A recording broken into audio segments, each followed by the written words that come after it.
Okay, so get this. It's the 21st century, right? You're glued to your phone, scrolling, Okay. and then bam, you realize that original handheld device everyone's always talking about, it's books. Books. It's true. We're talking centuries of these things guiding us. Exactly. And today, we're diving deep into how one group finds its path, using these ancient texts, especially in our modern digital world. We're unpacking this recent talk is by Elder Quentin L. Cook from the Church of Jesus Christ of Latter-day Saints, called Sacred Scriptures, the Foundations of Faith. So whether you're, deeply devout or just fascinated by the whole idea of faith in this text-saturated world, this one's for you. It's all about finding that compass, that inner GPS, and how these scriptures can be the guide, right? And what's really interesting is how Elder Cook kicks things off with a story. The Mussman family's conversion back in the 1960s. Oh, yeah, I love this story. It's not your typical, aha moment, which is what makes it even more fascinating. He throws you right into it. Right, this family gets their hands on these pamphlets, right, questioning the church. And the father, he's a lawyer, so, all about logic, evidence. Exactly. But here's where it gets really interesting. Instead of picking apart the arguments right off the bat, he does something unexpected, prays for guidance. Wow. And he gets this powerful confirmation about the church's truth before even dealing with the critical stuff. See, that's what gets me. It makes you think, how often do we let logic just completely overpower that voice inside, It's a good question. What I find fascinating is this isn't just some isolated story, right? It speaks to this bigger truth about how we approach faith.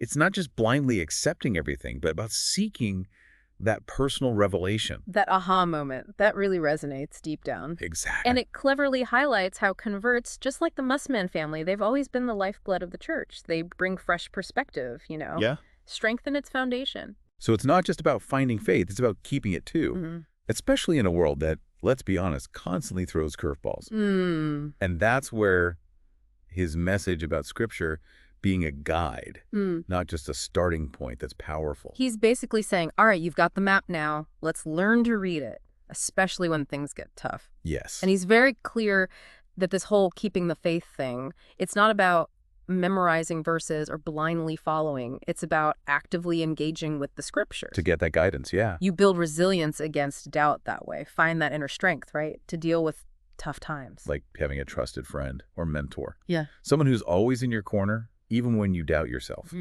And speaking of these texts as guides, for Latter-day Saints, we're talking about both the Bible and the Book of Mormon.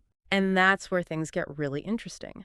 Elder Cook emphasizes that the Book of Mormon isn't meant to replace the Bible, but to add to it, to clarify its teachings, especially when it comes to the atonement of Jesus Christ. He even quotes Joseph Smith, the founder of the church. He said that getting closer to God by really living by the Book of Mormon's teachings, it's more powerful than any other book out there. That's a bold statement. It is. But I think before anyone gets, overwhelmed, like, wait, do I need a whole new bookshelf now?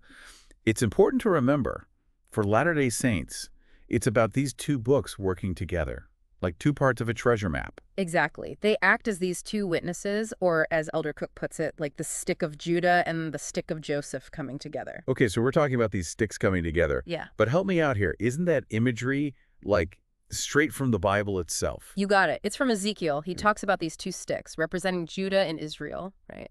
Uniting as one in the hand of a shepherd. Right. So it's this beautiful image of, coming together, reuniting different groups under one banner. And for Latter-day Saints, it's like the Bible and the Book of Mormon working in harmony to reveal a more complete, bigger picture of God's plan. Like they're two different lenses, but focused on the same truth, giving you a clearer view. You know what I mean? Exactly. But here's the thing. Even with these powerful guides, navigating faith in today's world, it's like a whole other obstacle course, isn't it? Oh, absolutely. I mean, think about the Mussman family back then. And those pamphlets. Today, it's like we're hit with 1 million of those all the time, thanks to the internet. It's true. Elder Cook even jokes about it. He says, books, the original handheld device, which is funny, but also kind of highlights the huge contrast, right? Totally. Back then, a box of pamphlets, now it's like a whole world of information, opinions, even misinformation, let's be real, right at your fingertips. Yeah, it's almost too much, It is. So how do you even start to navigate that? It's like every bit of inspiration comes with 5 counter-arguments attached. Right. Where do these scriptures even fit in when we're constantly being pulled in 1 million different directions online? And that's actually where I think Elder Cook's message is even more relevant today. He recognizes both the good and the bad of this digital age, you know? Oh, for sure. It's like, on one hand, you've got this amazing access, scriptures, religious material, online communities even, but on the other, you've got those rabbit holes, the doubt, the negativity, those echo chambers. It's exhausting, Mhm. honestly. Just this constant tug of war for your attention. So how do we find that balance then? Well, Elder Cook's advice is all about being intentional with our online experience, Okay. choosing the positive, actively seeking out the good. And using those scriptures as our anchor, it's easy to get, swept away by the current of the internet.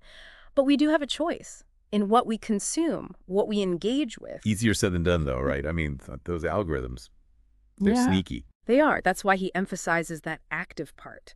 Fill your feed with uplifting stuff, connect with communities that share your values. Makes sense. And most importantly, disconnect sometimes. Recharge. Take a walk. Read a book, the original handheld device, right? It's all about finding that balance, the digital and the divine. I like that. And it's not about, shunning technology altogether. No, not at all. It's about using it wisely, but then knowing when to unplug, to reconnect with yourself, your faith, and those guiding principles in the scriptures. Because no matter how crazy the world gets, those ancient texts offer this grounding, a connection to something bigger. Exactly. It's about finding your center when everything else feels chaotic. And what's so powerful is this goes beyond any one faith. He's talking about that moral compass, those guiding principles we all need to navigate life's complexities. It's like he's saying, look, no matter how far we stray, there's always a path back. And sometimes that path, it runs right through a good book, even now in the digital age. It's about rediscovering those ancient truths and realizing they still hold up. They still have answers for our modern problems. And you know what really struck me? His message for anyone who's maybe feeling lost, distant from their faith. Oh, absolutely. When he talked about how everyone is needed, everyone is welcome back. Yes. It's never too late to reconnect, to find that inner compass again. It's a message of hope. And it's not limited to one religion either. We all go through those phases of questioning, of searching. It's comforting to know there's always a way back. It really is. So as we kind of wrap up this deep dive, it makes you think, doesn't it? If we see these sacred texts as maps, right, to help us navigate life's craziness, what mass are we relying on in our own lives? It's a good question. Are we letting the algorithms lead us? Or are we choosing those principles, those sources of wisdom that really mean something to us? It's about being intentional, right? Yep. Just like we were talking about with our online activity. Well, for anyone listening, whether you're on a lifelong quest for knowledge or just curious about, the power of belief, we hope this deep dive is giving you something to think about. And hey, maybe even inspired you to dust off that original handheld device. You never know what wisdom you might find there. Couldn't have said it better myself. Thanks for joining us for this deep dive.